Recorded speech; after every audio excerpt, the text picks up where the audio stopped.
Bismillahirrahmanirrahim.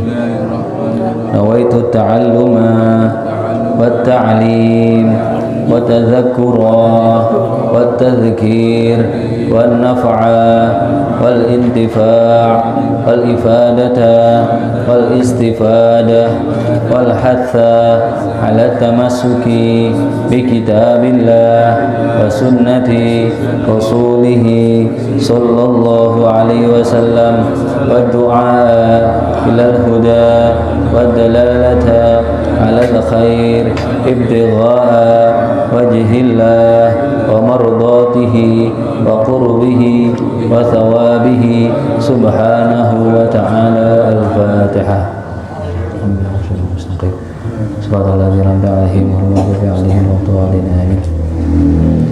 Sebelum saya mulai, sedikit mengenai niat taklim yang barusan kita bacakan. Nawaitu ta'allum wa ta'lim wa tadzakur wa tadhkir dan lain sampai terakhir, itu adalah niat milik Al-Habib Abdullah bin Alwi Al-Haddad atau penyusun daripada Rotibul Haddad. Nah, niatnya tadi itu nawaitu ta'allum wa tadhkir wa naf'al dan sampai terakhir.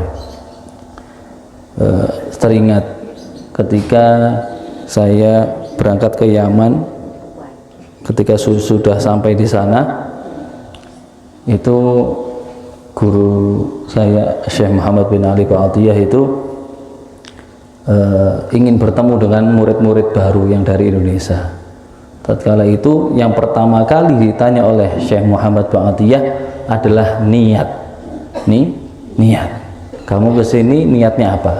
Syekh Muhammad itu memerintahkan semua murid-muridnya itu atau mahasiswa yang baru-baru datang itu disuruh tulis di dalam kertas. Setelah ditulis semuanya, dikumpulkan semuanya. Nah, yang saya tulis pada waktu itu adalah niatnya Al-Habib Abdullah bin Ali Al-Haddad ini. Enten lari-lari ini nulis niat pengen jadi ulama, niat pengen sing aneh-aneh lah ini. Niatnya wadah. Asa giliran kula niku niate nggih niku wau nawaitu ta'allum kula tulis sampai selesai. Ketika beliau membuka kertas lembaran kula, beliau noleh tan kula, senyum tan kula. Alhamdulillah. Berarti menunjukkan niatnya diterima oleh Allah Subhanahu wa taala. Ya, semoga dengan kita niat yang kita niatkan barusan, semoga niat kita, ilmu yang kita dapatkan, semoga niatnya dijadikan niat yang ikhlas, yang tulus karena Allah Subhanahu wa taala, dan apa yang kita niatkan daripada kita mencari ilmu ini semoga menjadikan ilmu yang manfaat dan barokah untuk kita dan anak temurun kita semua. Amin ya rabbal alamin. Sebelum memulai pelajaran atau kajian kita, kita sudah sampai pada Ramadan yang keberapa niki? Yang keberapa? 17. Berarti tadi malam Lailatul Qadar, malam nuzulul Quran. Semarat Lailatul Qadar dengan wali. Lailatul Qadar kan ditutup, jangan sing buka, wah lain. Oke. Nah, malam nuzulul Quran, malam yang mana di tanggal 17 Ramadan itu turunlah Al-Quran. Mengenai sedikit tentang pelajaran tema nuzul Quran sedikit, habis itu kita lanjut taklim kitab kita, istiqomah kita. Nuzul Quran artinya adalah turunnya Al-Quran. Di situ ada namanya maratib nuzul Quran. Ada namanya Maratib itu adalah martabat-martabat atau fase-fase Al-Quran itu turun.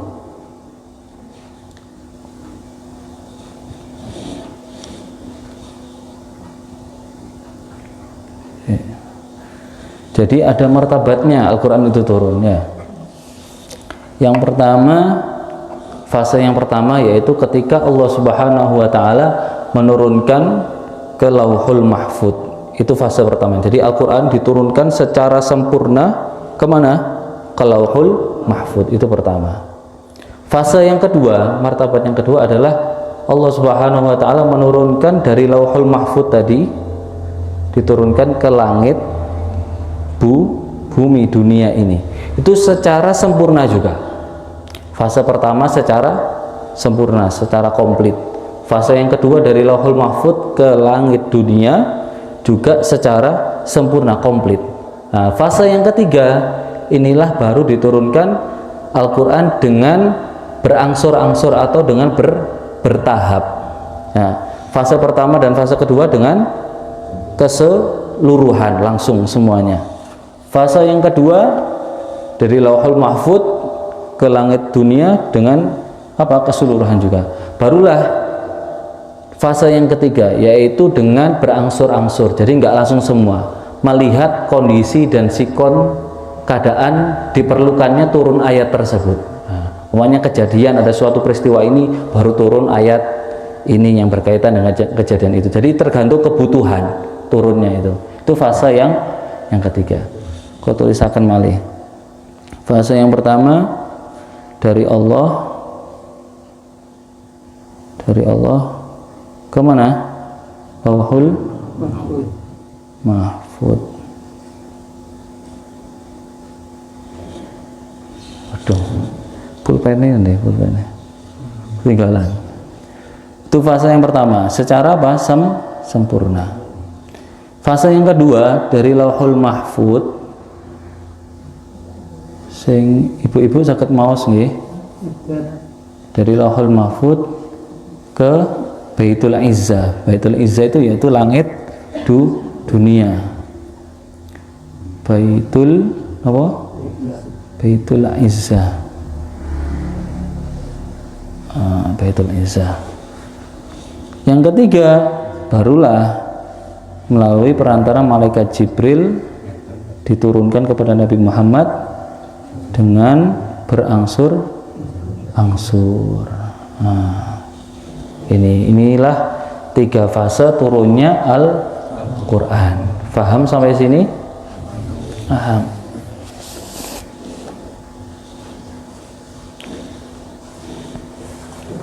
Fase yang keempat adalah ini yang terpenting.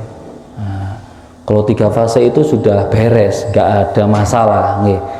Yang keempat ini yang perlu dipertanyakan dan perlu dikoreksi, yaitu turunnya ayat Al-Quran atau Al-Quran ini, bagaimana turunnya ayat tersebut atau surat tersebut ke dalam hati kita. Ini yang terpenting.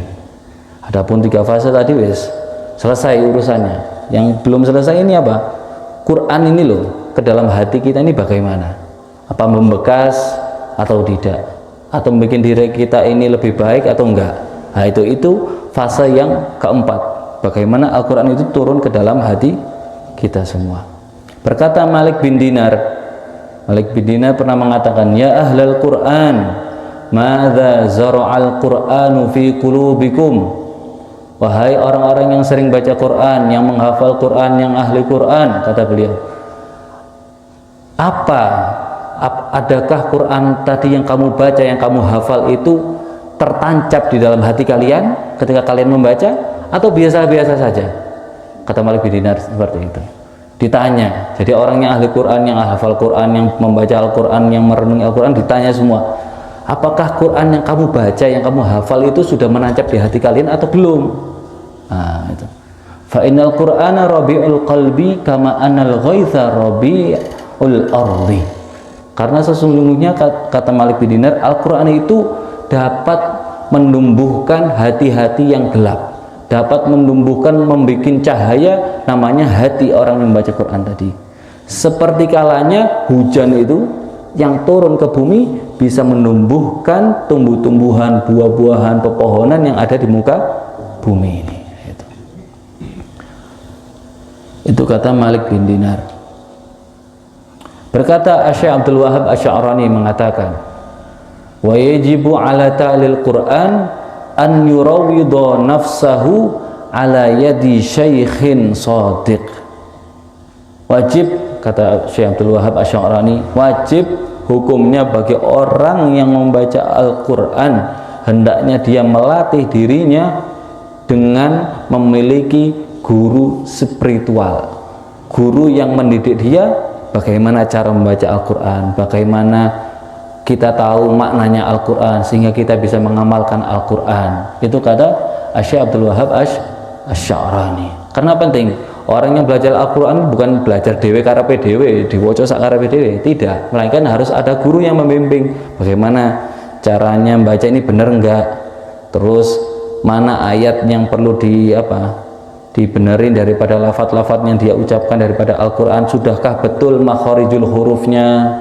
Nah, itu pun sampai nopo maca Fatihah mawon mboten nopo mboten bener. Nah, ini harus kita belajar setidaknya membaca Fatihah itu, karena Fatihah itu penting karena kita gunakan setiap sholat kita. Orang yang enggak sempurna baca Fatihahnya, enggak makharijul hurufnya enggak tepat, maka sholatnya batal. Karena apa? Fatihah itu salah satu rukun daripada sholat. Nah, itu penting. Jadi harus punya guru yang membimbingnya. Suatu cerita, ada seorang murid yang namanya Syekh Abu Su'ud Al-Jarihi dengan gurunya yang bernama Syekh Ahmad Al-Marhumi namanya. Murid ini tatkala itu sering baca Al-Quran. Syekh Abu Su'ud ini suka membaca Al-Quran, luar biasa, baca Al-Quran itu sampai khatam berapa saking seringnya baca Al-Quran. Tapi sayangnya dia itu banyaknya khatamannya, tapi itu dia tidak ada guru yang membimbing dia ketika dia baca Al-Quran. Setelah bertahun-tahun barulah Syekh Abu Su'ud ini, seorang murid ini, mendapatkan guru yang bisa membimbing dia, guru thariqahnya, membimbing membaca Al-Quran. Ketika sudah mendapatkan guru yaitu Syekh Ahmad Al-Marhumi, Syekh Ahmad Al-Marhumi gurunya mengatakan kepada muridnya, wahai Abu Su'ud, lah mahasolta syai'an minal Quran, apa yang kamu hatamkan berkali-kali itu kamu nggak bisa mendapatkan cahaya daripada Al-Quran itu.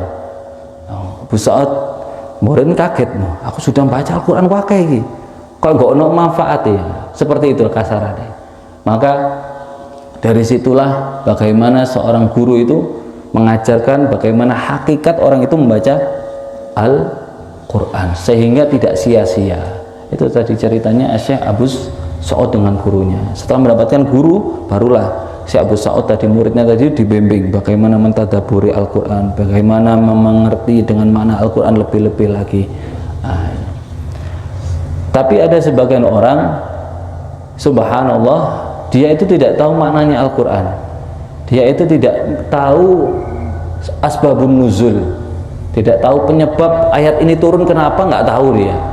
Tapi keistimewaannya Al-Quran ini bisa menjadikan orang yang nggak tahu maknanya tadi itu bisa menangis. Gitu bang, jangan nanti yang ngerasakan ngoten.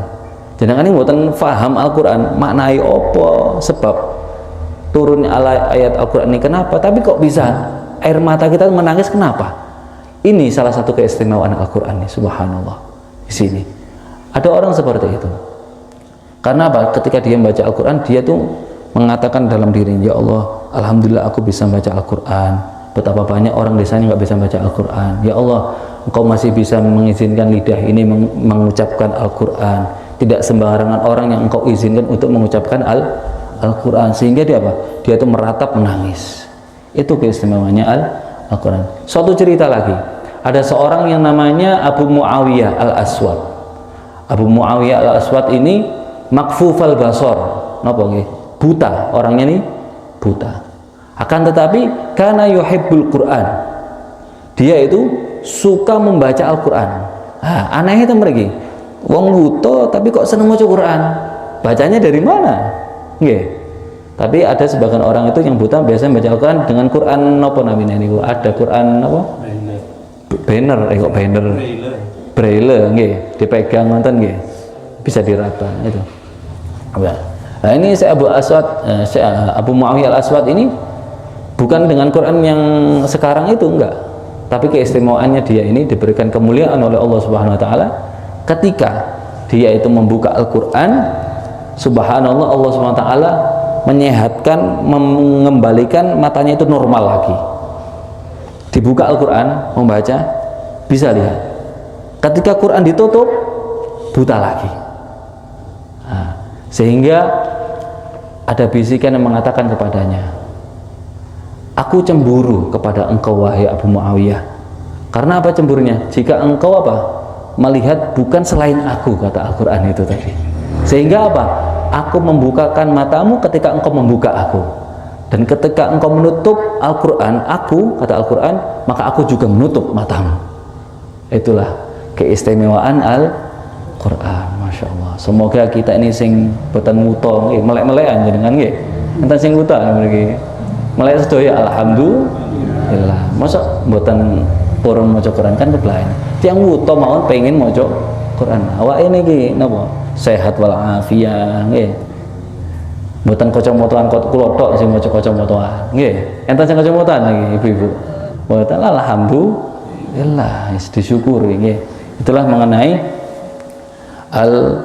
Al-Quran. Kemudian juga dalam Ramadan ini juga terjadi peristiwa yang namanya Ghazwatul Badar, yaitu perang Badar. Perang Badar adalah perang yang besar yang dialami oleh Rasulullah SAW ketika melawan namanya Abu Jahal. Bagaimana perang Badar itu diantara apa? Diantara suatu perang yang istimewa sekali. Yang membutuhkan pengorbanan, yang membutuhkan kesabaran, yang membutuhkan keikhlasan di dalam memerangi yang namanya Abu Jahal beserta pasukan-pasukannya. Suatu cerita sekelumit saja dari cerita perang Badar. Kalau diceritakan semua mboten mantun-mantun nggih, karena panjang ceritanya. Sekelumit saja. Diambil dari kitab Sahih Al-Bukhari, diceritakan dari Abdurrahman bin Auf, sahabat Rasulullah SAW. Suatu hari Abdurrahman bin Auf ini ingin memerangi yang namanya Abu Jahal. Dan pada saat itu Abdurrahman bin Auf didampingi oleh dua pemuda di kanan kirinya. Dua pemuda. Ketika Abdurrahman bin Auf ingin memerangi Abu Jahal, ingin maju ke medan perang melawan Abu Jahal, si pemuda kanan yang di kanannya itu mengatakan kepada Abdurrahman bin Auf, wahai Abdurrahman bin Auf, aku mendengar bahwasanya ada orang yang namanya Abu Jahal, dia telah mencaci Rasulullah SAW. Aku tidak terima, aku ingin membunuh yang namanya Abu Jahal. Kemudian belum selesai, yang kiri bilang, pemuda yang di kirinya, wahai Abdurrahman bin Auf, aku juga mendengar seperti apa yang kananmu itu yang mengatakan tadi, yaitu aku mendengar bahwasanya ada orang yang namanya Abu Jahal, dia telah mencaci, ingin, dan bukan hanya mencaci, ingin membunuh Rasulullah SAW. Sehingga aku mulai detik ini ingin berjuang bersamamu, ingin menumpas darah atau memenggal leher siapa? Abu Jahal. Tidak lama kemudian Abdurrahman bin Auf beserta pendampingnya tadi, dua pemuda tadi itu, ketika ingin berperang, tibalah Abu Jahal dengan kudanya yang besar, dengan dia yang berbadan besar, dengan berpakaian yang bagus, Abu Jahal itu. Kemudian dari jauhan Abdurrahman bin Auf mengatakan kepada dua pemuda tadi, wahai saudaraku, itu loh yang namanya Abu Jahal yang kamu cari-cari itu loh orangnya.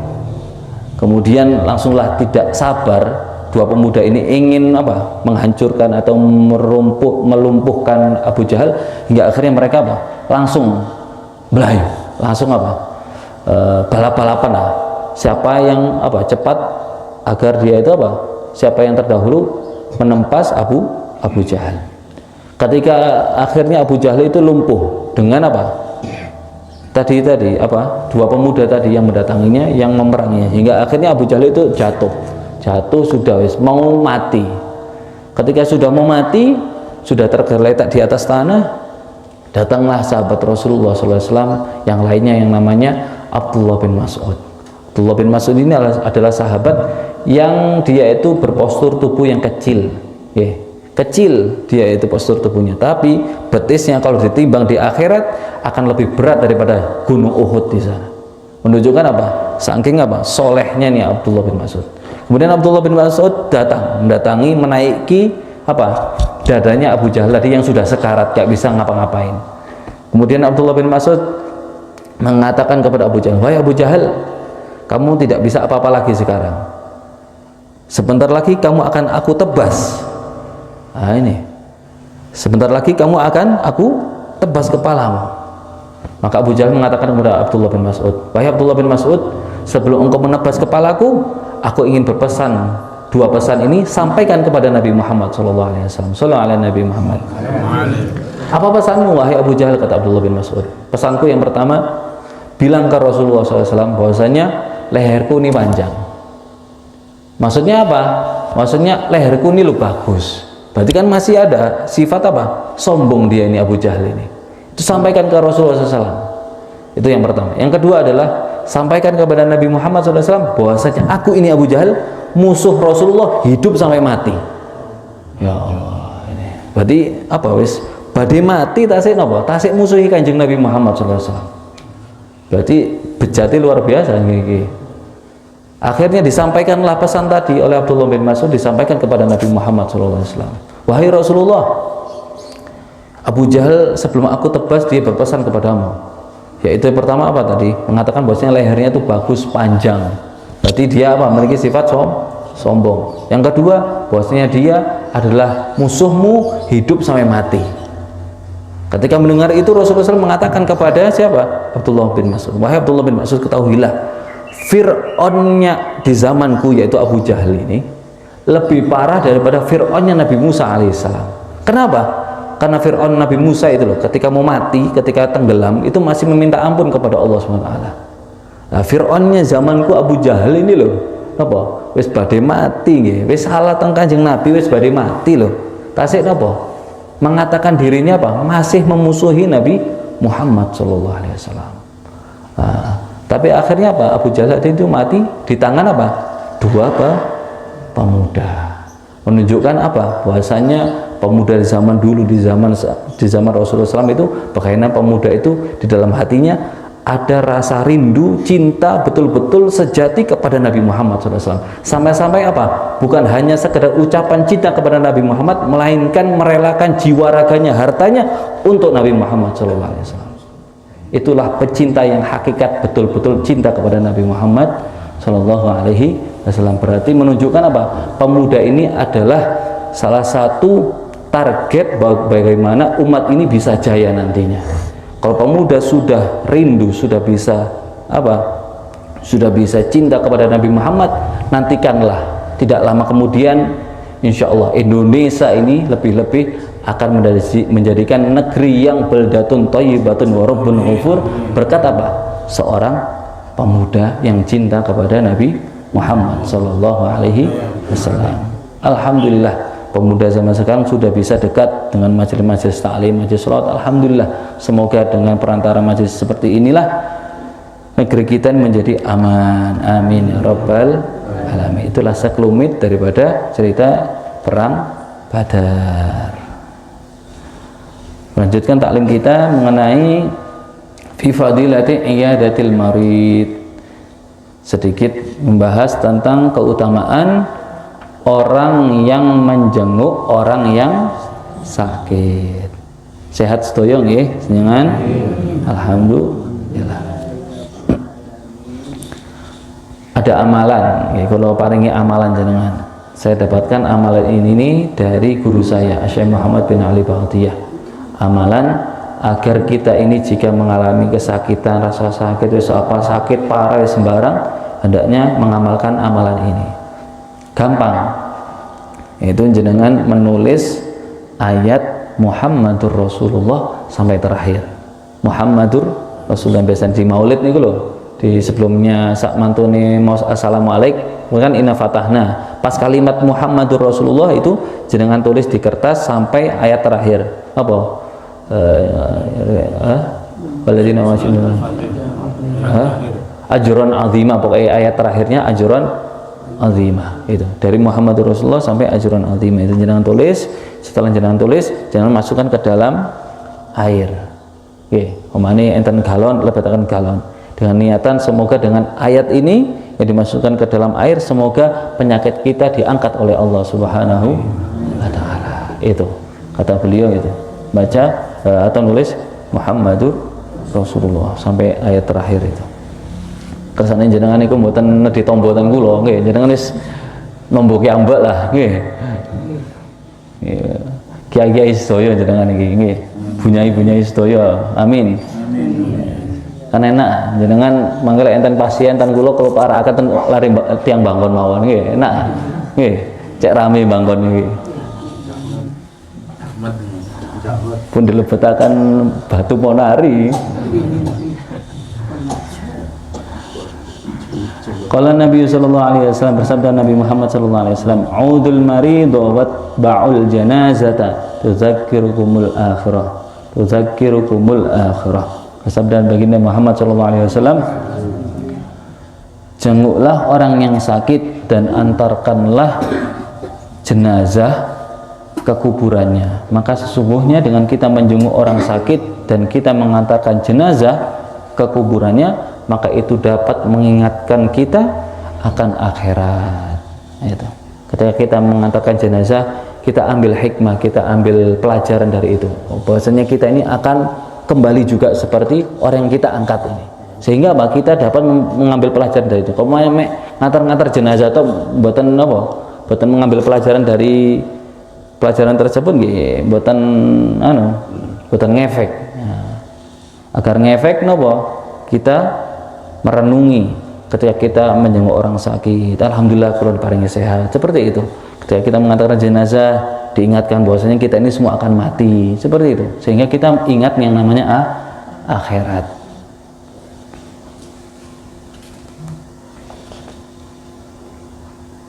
Qala sallallahu alaihi wasallam, bersabda baginda Muhammad sallallahu alaihi wasallam, la tajibu iyadatul marid illa ba'da thalathati ayyam.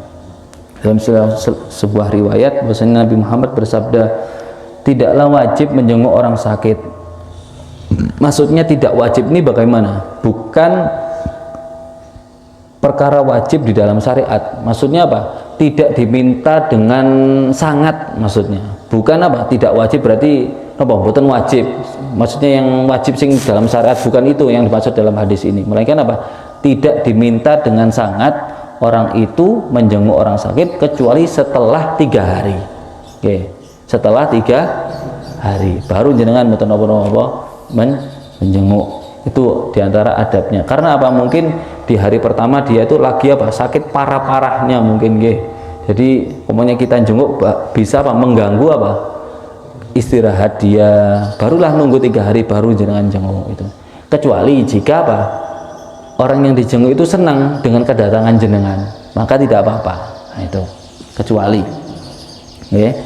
Faqala sallallahu alaihi wasallam, bersabda baginda Muhammad sallallahu alaihi wasallam, "Man 'ada maridun shalihan kharaja ma'ahu sab'una malakan yastaghfiruna lahu wa yakhrujuna min baitil marid ma'ahu wa yadkhuluna ila baitih." Siapa orang yang menjenguk orang sakit yang soleh, orang sakit yang soleh, maka dia keluar dari rumahnya orang sakit itu membawa 70 malaikat, membawa 70 malaikat. Ketika dia membawa 70 malaikat, malaikat 70 tadi itu akan memintakan ampunan untuknya. Dibawa pulang, ibaratnya yang betul oleh-oleh malaikat lah, ngono kasarannya ini, oleh-oleh malaikat 70 malaikat memintakan ampunan untuk dia. Bukan hanya dibawa pulang toh, sampai dia masuk rumah pun malaikatnya juga ikut masuk. Sehingga apa? Ketika kita keluar dari rumahnya orang yang sakit yang soleh itu membawa malaikat, sampai kita masuk, malaikat pun ikut bersama kita di dalam rumah kita memintakan doa kepada kita semua, sehingga dosa-dosa kita diampuni oleh Allah Subhanahu wa ta'ala. Itu.